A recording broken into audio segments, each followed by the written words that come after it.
বাংলাদেশের সকল আন্দোলন সংগ্রামে ছাত্র সমাজ অগ্রণী ভূমিকা পালন করেছে।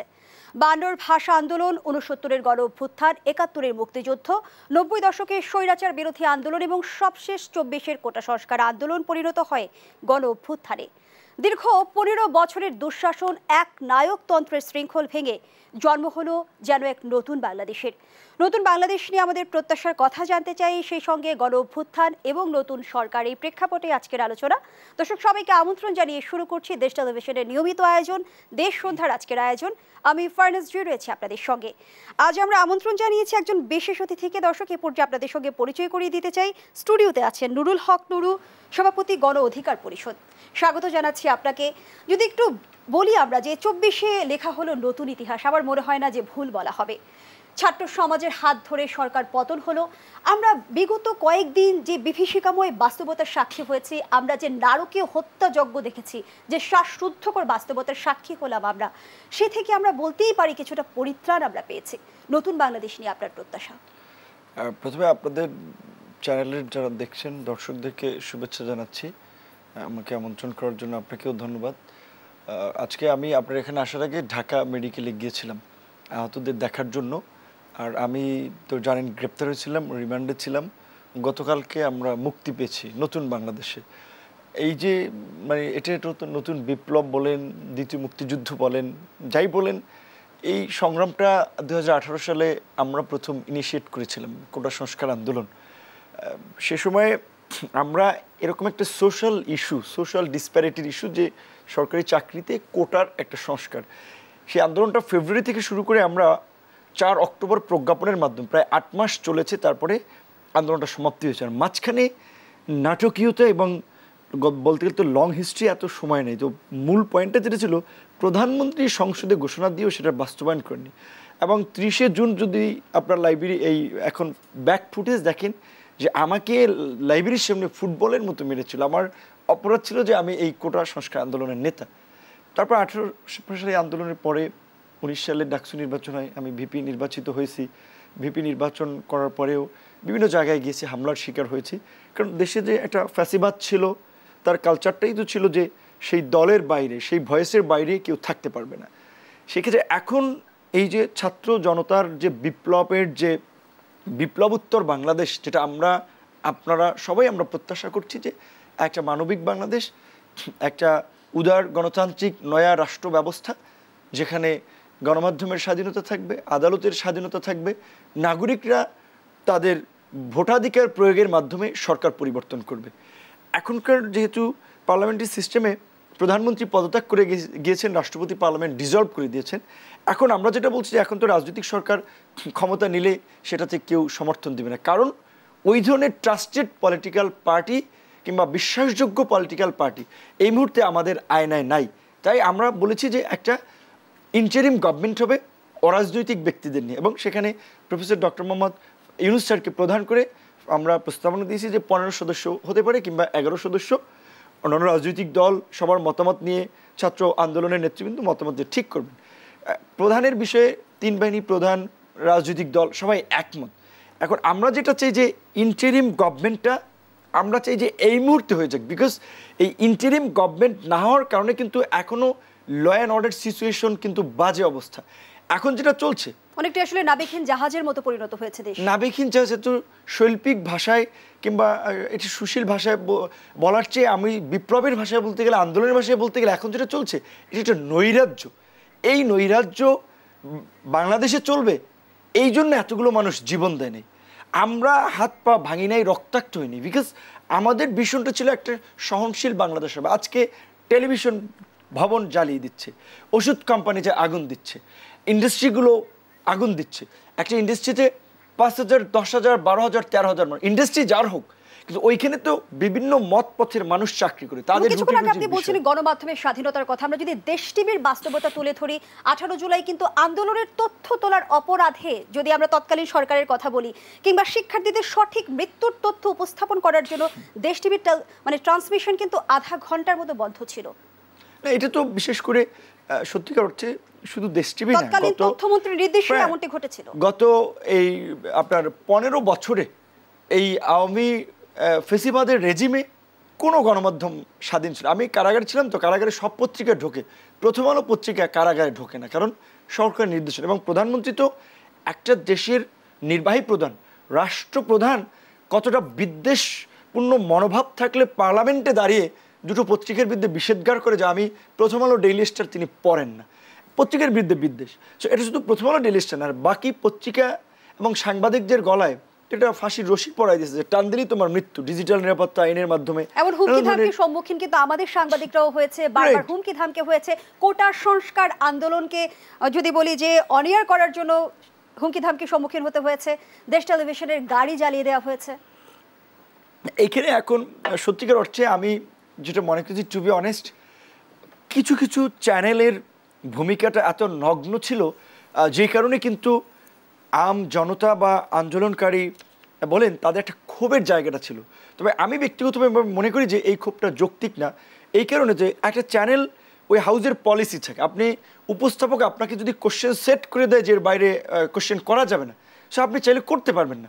সেখানে উপস্থাপক হিসেবে অনেক ক্ষেত্রে আপনার ভূমিকা থাকে না, কিন্তু সেখানে ফারজানা রূপাদের মতো আবার যারা একেবারেই দলদাস ভূমিকায়, ভিত্তের ভূমিকা অবতীর্ণ হয়, তাদের তো মোরালিটির জায়গা ন্যূনতম নাই যে সাংবাদিকতা করার। তাদের বিষয়ে যদি কারো ঘৃণা প্রকাশের জায়গা থাকে, সেটা আমি মনে করি ন্যায়সঙ্গত। কিন্তু তাই বলে আইন নিজের হাতে তুলে নেওয়া, কোনো অফিস লুট করা, হামলা করা, গাড়ি ভাঙচুর করা, এটা এই বাংলাদেশ আমরা চাই না। আমরা যে কোনো আন্দোলন কিংবা সংগ্রামে দেখি যে ছাত্রলীগকে লেলিয়ে দেওয়া হতো। এইটাই তো, এই যে দেখেন যে বলে যে বন্দুকের গুলি এবং মানুষের মুখের কথা বের হয়ে গেলে নিয়ন্ত্রণ থাকে না, যে এত দাম্ভিকতা, এত দৈত্য দানবীয় প্রধানমন্ত্রী, যিনি এই আন্দোলনের এই দেশ ছেড়ে পালানোর 2 দিন আগেও বললেন শেখ মুজিবের কন্যা দেশ ছেড়ে পালায় না। বসুন্ধরা গ্রুপের মালিক শাহ আলম থেকে নাম চেঞ্জ করে আহমেদ আকবর সোবহান সাহেব ব্যবসায়ীদের এই মিটিংয়ে যে দাম্ভিকতার সাথে বলেন শেখ হাসিনার সরকারকে তারা রক্ষা করবেন, পুলিশ প্রধান, র্যাবের ডিজি যখন এই আন্দোলনকারীদেরকে জঙ্গি, মৌলবাদী, বিএনপি জামাত বলে আখ্যায়িত করেন। বিএনপি জামাত কিংবা আমি একটা রাজনৈতিক দল করি, গণ অধিকার পরিষদ নামে, আমরাও আন্দোলন করে, রাজনৈতিক আন্দোলন করে কিন্তু গত 17 বছরে এই ফ্যাসিস্ট শাসনের অবসান ঘটাতে পারিনি। ছাত্র জনতা নেতৃত্ব দিয়ে জাতিকে যখন আহ্বান জানিয়েছে, গ্র্যাজুয়ালি আন্দোলন একটা মোমেন্টাম পেয়েছে। সো এটা তো ছাত্র জনতার আন্দোলন। আপনারা নিশ্চয়ই লক্ষ্য করেছেন ধানমন্ডি কিংবা গুলশান, বনানীর মতো এই অভিজাত এলাকার নারী পুরুষ কিংবা সবাই নির্বিশেষে রাজপথে নেমে এসেছে। ইভেন শেষ দিকে, শুরুর দিকে তো ছিল না, আমাদের সেলিব্রিটিরাও, অভিনেতা, গায়ক, শিল্পী যেভাবে নেমেছে, এটা একটা গণ আন্দোলন এবং গণ অভ্যুত্থান হয়েছে।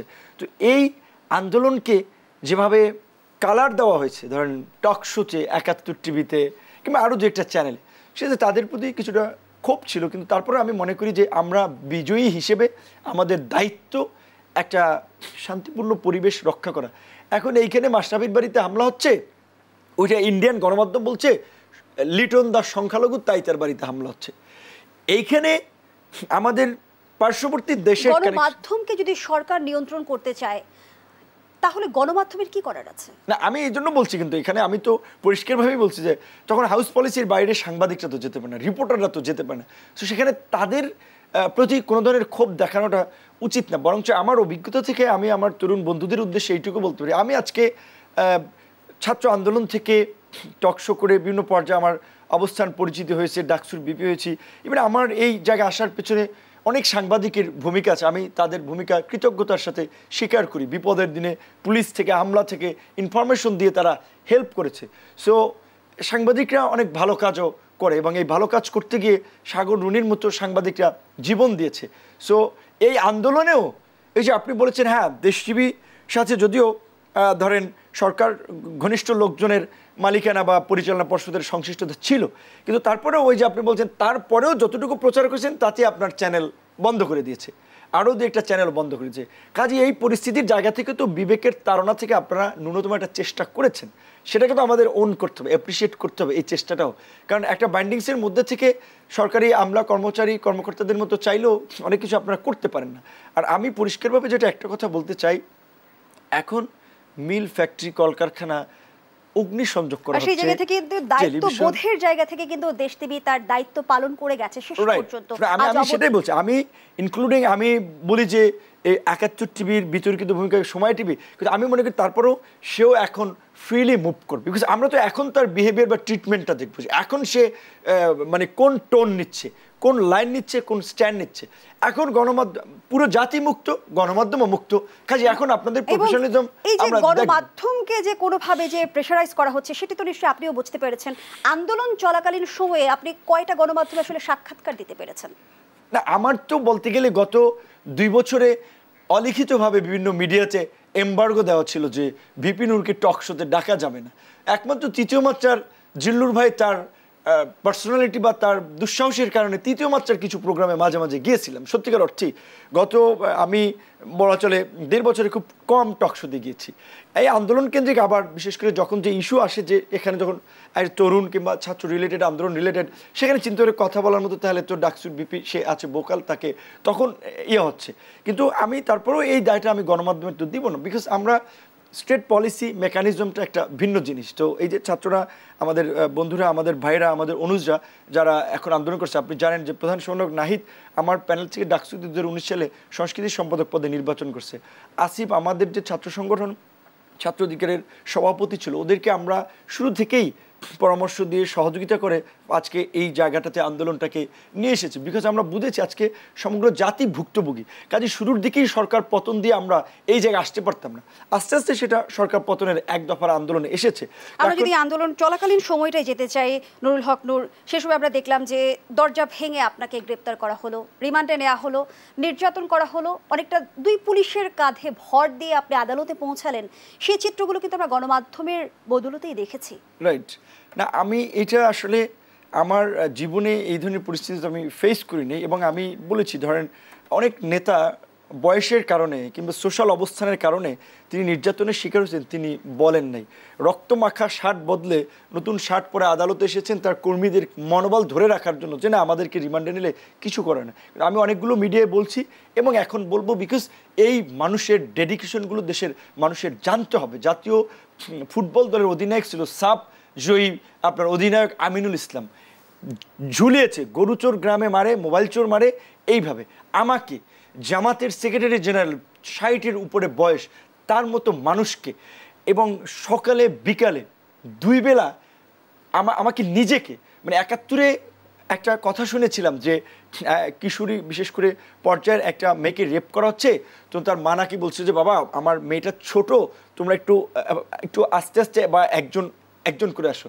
আমি নিজে বলেছিলাম যে আমি দুপুরবেলা আমাকে ঝুলিয়েছে, আমার শরীরে দেখেন যে আমার রক্তের দাগগুলো আছে, যে প্রয়োজনে আমাকে প্লিজ মাফ করেন, আমাকে সকালে ডাকেন, বিকজ আমি জানি ওরা ডাকছে তো একটা পৈশাচিক উল্লাস করার জন্য, আমি এটা বলেছি। কিন্তু গেঞ্জি খুলে, টি শার্ট খুলে দেখেছে যে তাহলে কোথায় আমাকে পিটিয়েছে, আর সেই রক্তটা জমাট বেঁধেছে, যেখানে পড়ে নেই সেখান থেকে তারা মেরেছে। তো এই জন্য একটা পরিস্থিতি। কেন? আমি খুন করেছি, আমি অর্থ পাচার করেছি, আমি ঢাকা বিশ্ববিদ্যালয়ের ডাকসুর ভিপি ছিলাম, সেকেন্ড পার্লামেন্ট যেটাকে বলা হয়। আমি ছাত্রদের আন্দোলন করতে গিয়ে আমার হাত ফ্র্যাকচার হয়ে গেছে। এইবারও আপনার এই ডান কোনোইতে ভিতরে বোধহয় ফ্র্যাকচার, মেডিকেল দেখতে। যে স্বৈরাচার সরকারের নির্দেশে এই ভয়াবহতা হলো, এই সহিংসতা হলো, শেষ পর্যন্ত কিন্তু তিনি দেশ ছাড়তে বাধ্য হলেন। এই আলোচনা একটু আসতে চাই, একটা বিরতির সময় হয়েছে, বিরতি নিয়ে ফিরছি। দর্শক, দেশ সন্ধ্যার এই পর্যায়ে একটা বিরতি নিচ্ছি, সাথেই থাকুন। ফিরে এলাম, আপনারা দেখছেন দেশ সন্ধ্যা। আমরা আবারও ফিরছি আলোচনায়। নুরুল হক নূর, যে আলোচনায় আমরা ছিলাম, আপনি বলছিলেন দুর্নীতি দুঃশাসনের কথা, আপনি বলছিলেন স্বৈরাচার মনোভাবের কথা, ফ্যাসিবাদের কথা। সেই জায়গা থেকে আমরা দেখলাম শেষ পর্যন্ত দম্ভ অহংকারকে কিন্তু পাশ কাটিয়ে দেশ ছেড়ে পালাতে হলো। আমি জাস্ট পেছনের একটু রিকল করছি, অল্প একটু কথা অসমাপ্ত ছিল, যে আমি যেটা বলছিলাম যে এইভাবে আমাদেরকে রিমান্ডে নিয়ে টর্চার করা হলো। নিপুণ রায় বিএনপির ঢাকা জেলার সেক্রেটারি, তার ইউটেরাস অপারেশন হয়েছে। সো নারী হিসেবে নিশ্চয়ই বুঝতে পারছে, এবং আশা করি শিক্ষিত মানুষও বুঝে সেলাইটা কাটবে, সে কান্না করতেছিল রিমান্ডের এসে যে আমার আজকে ডেট, ইনফেকশন হয়ে যাবে, সেটা পর্যন্ত তাকে সুযোগটা দেওয়া হয়নি। তাকে জামিন পর্যন্ত আদালত দেয়নি। তাকে কারাগারে পাঠিয়েছি, এইরকম একটা অবস্থায় মানুষ। তো তাহলে দেখেন কেন মানুষ রাজনীতি করবে। আমি ডাকসুর ভেবেছিলাম ঢাকা বিশ্ববিদ্যালয় ইংরেজি বিভাগ থেকে পড়াশোনা করেছি, আমি হচ্ছে একটা অফিসে একটা কর্পোরেট চাকরিতে ঢুকতে পারতাম, একটা বিসিএস কর্মকর্তা হতে পারতাম, রাজনীতি করাটা কি আমার অপরাধ? তো এই যে আজকে ভালো মানুষগুলো, আপনি যেমনটি প্রশ্ন রাখছেন রাজনীতি করা আপনার অপরাধ কিনা, আমরা এই কয়দিন যারা আসলে গণমাধ্যমে কাজ করেছি আমাদের মাঝেও কিন্তু উদ্বেগ উৎকণ্ঠা ছিল। আমি যদি দেশ টিভির একটা এক্সপিরিয়েন্স আপনার সাথে শেয়ার করি, শুধুমাত্র কিন্তু আন্দোলনের তথ্যগুলো ভালোভাবে উপস্থাপন করার জন্য বা নিজেদের নিরপেক্ষতা বজায় রাখার জন্য দেশ টিভিকে কিন্তু বারবার কিন্তু হামলার শিকার হতে হয়েছে। ছাত্রলীগের নেতাকর্মীরা কিন্তু দেশ টিভির গাড়ি পুড়িয়ে দিয়েছে এবং আমার নিজের এক সহকর্মীর উপরে আসলে বর্বরোচিত হামলা হয়েছে। এটি কিছু ঘটনা ঘটেছে, কিন্তু পলিটিক্যাল পার্টিগুলোকে বিশেষ করে এটা শুধু এই আওয়ামী লীগ ছিল সেটা না, বাংলাদেশ তো স্বাধীনতা আজকে 53 বছর, 91-এ পার্লামেন্টারি ডেমোক্রেসিতে তো একাধিক পার্টি ক্ষমতায় ছিল। যেই পার্টি এসেছে, যেই লঙ্কায় গেছে সেই রাবণ হয়েছে, যেই ক্ষমতা এসেছে তার অপোজিশনকে নাই করে দিতে চেয়েছে। ধরেন আপনি আজকে এই যে ছাত্র জনতার বিপ্লব নিয়ে আমরা সবাই হ্যাপি, যে আমরা ভেবেছিলাম একটা ঘরবন্দি generation, mobile generation, poultry generation, নানানভাবে ক্রিটিসাইজ করতো, আই হেট পলিটিক্স জেনারেশন, তারা 18 থেকে কোটা সংস্কার থেকে আজকে রাষ্ট্র সংস্কারের সফল অভ্যুত্থান করেছে এবং রাষ্ট্র পরিপূর্ণভাবে সংস্কার বা পুনর্গঠনও তারা করবে। সো এই জেনারেশন তো দেখিয়ে দিয়েছে, কিন্তু এই যে বারবার যে তারুণ্যের যে আন্দোলন, ত্যাগ তিতিক্ষা, এই ফল কিন্তু তরুণরা ভোগ করতে পারে নাই, বারবার এটা বেহাত বিপ্লব হয়েছে। তো এইবার আমরা যেটা বলছি যে এই প্রকৃত মানে আমাদের মুক্তি না আসা পর্যন্ত এই বিপ্লবী জেনারেশন জেগে থাকবে। যে আমরা যেটা বলছি যে রাজনীতিতে একটা গুণগত পরিবর্তন হতে হবে, এই যে বিভিন্ন মত টলারেন্স না করা, গণমাধ্যমের কণ্ঠ চেপে ধরা, আদালতকে ডিকটেট করা, যেটা বলেছে একজন মুমূর্ষ রোগীও জামিন পাচ্ছে না, এটা তো আদালতে তো বিচারের নামে অবিচার করা হচ্ছিল। সেই জায়গা থেকে আমরা যে বেশ কিছু রিফরমেশন কর্মসূচি দিয়েছি, এই নিশ্চয়তা কি আমরা পেতে পারি যে নিরপেক্ষ সাংবাদিকতার জন্য আমার কোনো সহকর্মীর উপর হামলা হবে না, কিংবা আমাদের কোনো গাড়ি জ্বালিয়ে দেওয়া হবে না? অবশ্যই এই নিশ্চয়তা আমরা তরুণ বিপ্লবীরা দেব। এই বিপ্লব তো তরুণদের সাথে ছাত্র জনতার বিপ্লব, ছাত্র জনতা দেবে। এবং আমি একটা কথা আমি একাধিক মিডিয়াতে যেটা বলছিলাম, এখন তাহলে আমরা তো বিপ্লব করেছি, তাহলে এখন আমাদের কাজটা কি? এখন এই যে নৈরাজ্য হচ্ছে যেটা আমরা বলছি, এই যে একটা গার্মেন্টসের 4-5 হাজার মানুষ চাকরি করে, একটা ওষুধ কোম্পানিতে 10-15 হাজার মানুষ চাকরি করে, এই যে দুর্বৃত্তরা পুড়িয়ে এই যে 15,000, 20,000, 10,000, 5,000 মানুষকে কর্মহীন করলো, এই পরিবারগুলোর ওরা দেখভালের দায়িত্ব নেবে।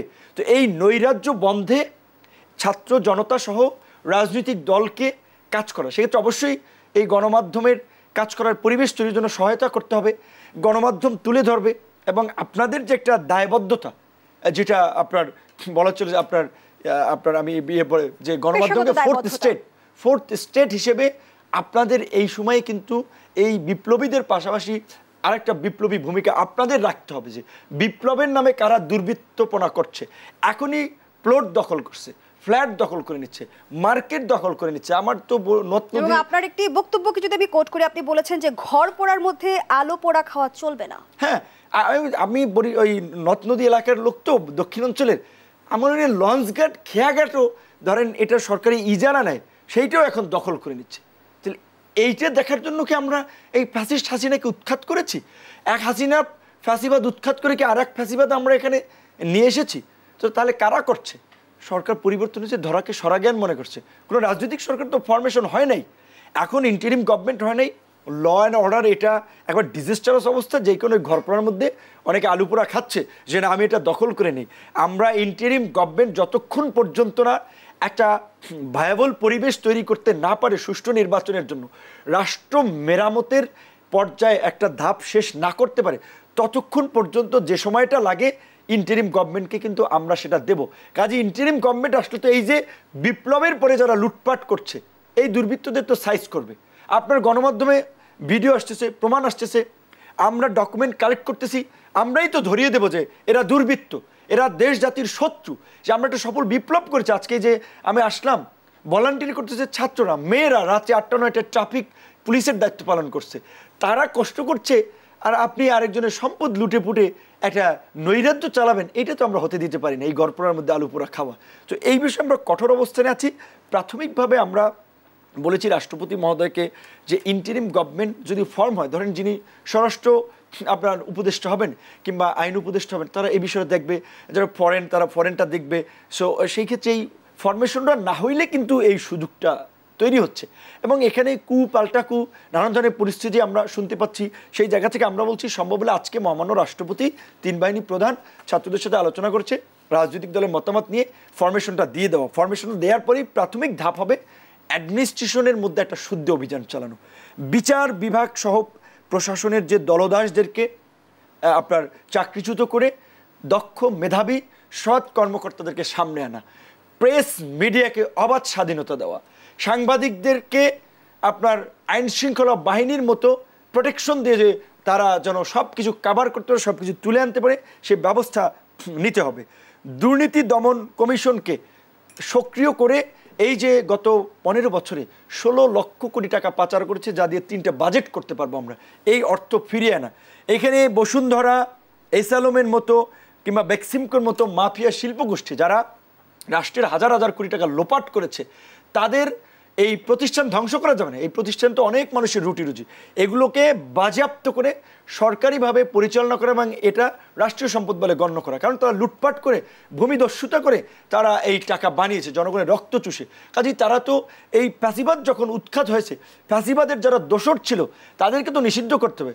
এই যে আমাদের ধরেন জাতীয় পার্টি 14 দলের যারা নাট বল্টু লেসপ্যান্সার ছিল, তাদের তো ক্ষমা হতে পারে না, বিকজ তাদের তো ক্ষমা হলে আবার বাংলাদেশে ফ্যাসিবাদ কায়েম হবে।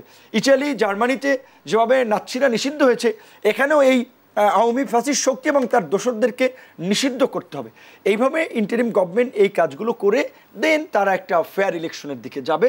এবং আমার দৃঢ় বিশ্বাস, যেটা আমরা বলেছি, যেই মেয়েরা কিংবা আমাদের যে মায়েরা বোনেরা যারা কখনো দেখা যায় 1 কিলো হাঁটে নাই, এই আন্দোলনের জন্য কিন্তু তারা বনানী থেকে বঙ্গভবন দখলের জন্য শাহবাগ এসেছেন, তারা প্রেস ক্লাবে এসেছেন, বঙ্গভবন পর্যন্ত গিয়েছেন। কাজে এই তাদের ত্যাগের বিনিময়ে যে আমরা আগামীতে সরকার পাবো, অবশ্যই সে সরকার গুড গভর্নেন্স এনশিওর করার জন্য ভালো লোকগুলোকে আসতে হবে। এখন যদি আপনার এই ফুটপাতের এই আপনার ভ্যানের দোকান বসিয়ে বাজার সিন্ডিকেট করে চাঁদাবাজি করে যদি আপনার একটা চরিত্রহীন লোক, দুর্নীতিবাজ, করাপ্টেড লোক যদি আবার ফাঁক ফুকুর দিয়ে এমপি হয়ে যায়, কাউন্সিলর হয়ে যায়, মেয়র হয়ে যায়, তাহলে এইটা বেহাত বিপ্লব হবে। আবার 2 দিন পরে আপনার আক্ষেপ করা লাগবে যে আগে যা ছিলাম তাই তো হলো। সেক্ষেত্রে ভালো মানুষ যেন জনপ্রতিনিধি হয়ে আসতে পারে, সেখানে নাগরিক সচেতনতা প্রয়োজন হবে, ভালো রাজনীতিকে এনকারেজ করতে হবে। এই প্রজন্ম আসলে রাজনীতি মানেই বুঝি হানাহানি, সহিংসতা, প্রতিহিংসা, এগুলো দেখে দেখে আমরা কিন্তু বড় হচ্ছি। সেই বাস্তবতার পরিবর্তন হবে কিনা? আমি যদি আপনার গ্রেপ্তারকালীন সময়টার চিত্র তুলে ধরি, হঠাৎ করে গণমাধ্যমের সামনে এসে আপনার স্ত্রী ঘোষণা দিল যে নূর আর রাজনীতি করবে না। কোন বাস্তবতায় এমন সিদ্ধান্ত নিতে হয়েছিল? আমাকে ভিতরে বলেছিল যে অনেক মানুষ, আপনি জানেন যে এই যে আমাদের সামরিক বাহিনীর অধীনে যে আয়নাঘর নামক যে আপনার নিপীড়ন সেল ছিল, অসংখ্য মানুষকে হত্যা করা হয়েছে, গুম করা হয়েছে, গুম করে ভারতে ফেলে দেওয়া হয়েছে। বিএনপির মতো একটা বৃহৎ রাজনৈতিক দল, সাবেক মন্ত্রী, সাবেক আমলা সালাউদ্দিন সাহেব স্থায়ী কমিটির সদস্য, দিল্লিতে তাকে উত্তরা থেকে তুলে নিয়ে দিল্লিতে ফেলে দিয়েছিল আমাদের এই আইনশৃঙ্খলা বাহিনীর একটা পার্ট। তো এই কারণে রাজনীতি তো মানুষ ভয় পায়। বিশেষ করে আমাকে যে টর্চারটা করেছে, আমার ফ্যামিলি তো ভেবেছে তাহলে তো সে সুস্থভাবে আর আসতে পারবে না, তাকে তো পঙ্গু করে দিবে। এবং আমাকে ভিতরে বলা হয়েছিল রাজনীতি করবো না, বাইরে আপনার বের হয়ে দেশের বাইরে চলে যাব, সেটা করলে তাহলে জানে বাঁচাই রাখবে। সেটার কারণে আমিও বলেছি ঠিক আছে, রাজনীতিতে যদি এত সমস্যা হয়, স্বাভাবিকভাবে আমার 2টো মেয়ে, একটার বয়স আপনার 4.5 আর একটার বয়স 1 বছর, তো আমার বাচ্চারা, আমি রাজনীতি করার কারণে তারা পিতৃহীন হয়ে তারা মানুষের দ্বারে দ্বারে ঘুরবে, তারা কষ্ট ভোগ করবে, আমি তো এটা দেখতে পারি না। তো নিশ্চয়ই তাহলে তো আমার দেশের জন্য আমি করব, আমি না বাঁচলে আমি কিভাবে করব? আমি বলেছি হ্যাঁ ঠিক আছে, আমি প্রয়োজনে দেশের বাইরে চলে যাব, যেটা আমার ওয়াইফ প্রেস কনফারেন্সে বলেছে। তো এই সিস্টেম যদি পরিবর্তন না হয়, মানে তরল পদার্থের মতো, এই চাটা আপনি এই পাত্রে ধারণ করেছেন, এই পর্যন্ত এসেছে, আবার একটা সরু পাত্রে ধারণ করবেন, অনেক উপরে উঠবে। তো পাত্র পরিবর্তন না, আপনার ভিতরের উপাদান পরিবর্তন না করে যদি শুধু পাত্র পরিবর্তন করেন, তাহলে তো কিছু হবে না। একজনকে সরিয়ে আরেকজনকে আনলাম, এক পার্টিকে সরিয়ে আরেক পার্টিকে দিলাম, তাহলে তো এই লুটপাট, নৈরাজ্য, চামচামি, দলদাস মনোবৃত্তি থাকবেই। এই যে বিপ্লবের পরে মাস্ট বি নতুন পলিটিক্সের এখানে উত্থান ঘটাতে হবে।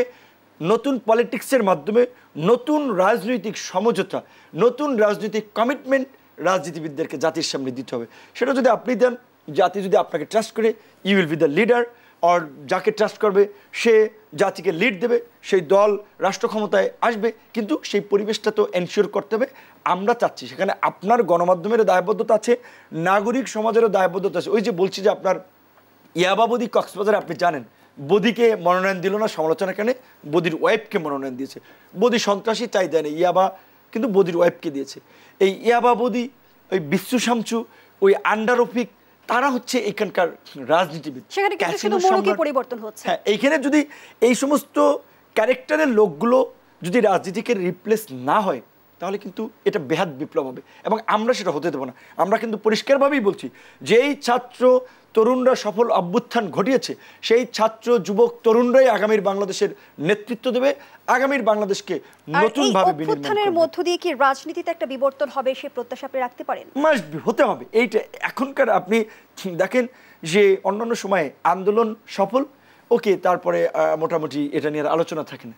যে এখন আপনার সমস্ত টেলিভিশন সংগ্রহ দেশের মানুষ তরুণদের উদ্দেশ্যে কথা বলছে, লিখছে, প্রশংসা করছে যে না, তাদের ম্যাচুরিটি, তাদের দৃষ্টিভঙ্গি, তাদের ফিলোসফি, তাদের দর্শন, সেক্ষেত্রে তার তরুণ তো ম্যাচুরিটির পরিচয় দিচ্ছে। আমরা বলছি না যে ওকে তরুণরাই সব করবে। এই ইন্টারিম একটা গভর্নমেন্ট হচ্ছে 15 সদস্য বিশিষ্ট। এখানে তো একজন, এখানে আমরা নারী প্রতিনিধি রেখেছি, সংখ্যালঘু প্রতিনিধি রেখেছি, সব শ্রেণী পেশার মানুষ, মিলিটারি, পুলিশের লোক, বিচার বিভাগের লোক, সেখানে একজন তরুণ তো থাকতে পারে। আগামীতে 350 পার্লামেন্টের মধ্যে তো 100 ইয়ং পার্লামেন্টেরিয়ান থাকতে পারে। ইউকের মতো দেশে এই যে আমার 24-25 বছরে এমপি হয়ে যাচ্ছে, আপনার এই যে নিউজিল্যান্ডে জেসিন্ডা আর্ডান 36 বছরে প্রধানমন্ত্রী হয়েছে, আপনার কানাডাতে জাস্টিন ট্রুডো আপনার 40 বছরে কানাডার প্রধানমন্ত্রী হয়েছে। অন্তর্বর্তীকালীন সরকারের আমরা যদি মূল চ্যালেঞ্জগুলো জানতে চাই, অন্তর্বর্তী সরকারের আমি মনে করি এই মুহূর্তে সবচেয়ে বড় চ্যালেঞ্জ হচ্ছে দেশের ল অ্যান্ড অর্ডারকে শান্ত করা এবং ইকোনমিক আপনার বিশেষ করে আপনার স্ট্যাবিলিটি আনা। কারণ আপনি জানেন যে একেবারে আমাদের ব্যাংকে সাংবাদিকদের প্রবেশ নিষিদ্ধ করে দিয়েছিল, এত লুটপাট করেছে, এত অনিয়ম করেছিল। সেখানে আমার বিশ্বাস যে উই আর লাকি যে এই সময়ে মানে আমরা ডক্টর ইউনূসের মতো একজন internationally well রেপুটেড, well connected, well accepted লোককে আমরা পেয়েছি। এবং 2006 সালে কিন্তু ওই 111-এর সময় ওনাকে চিফ করার প্রস্তাব দিয়েছিল, উনি রাজি হননি। বর্তমান ডক্টর ইউনূসের যে স্ট্যাটাস এবং অবস্থান এই তৃতীয় বিশ্বের প্রধানমন্ত্রী প্রেসিডেন্টের চেয়ে অনেক হাই, তাকে ডিনার করানোর জন্য বিভিন্ন দেশের প্রেসিডেন্ট, প্রধানমন্ত্রীরা মানে আগ্রহে থাকে যে ডক্টর ইউনূস আমার বাসায় কিংবা আমার একটা ডিনার অ্যাকসেপ্ট করবে। সেখানে আমাদের রাখতেই পারি যে তার হাত ধরে নতুন কিছু ঘটবে এবং জনসাধারণের মাঝে বর্তমান সময়ে যে উদ্বেগ উৎকণ্ঠা বিরাজ করছে, যে নিরাপত্তাহীনতা তৈরি হয়েছে, সেটি আমরা খুব দ্রুতই কাটিয়ে উঠবো, সে প্রত্যাশা আমরা রাখছি। অনেক ধন্যবাদ জানাচ্ছি। আলোচনার একেবারে শেষ পর্যায়ে আমরা দর্শক এখানেই শেষ করছি দেশসন্ধ্যার আজকের আয়োজন। ধন্যবাদ আমাদের সাথে থাকার জন্য।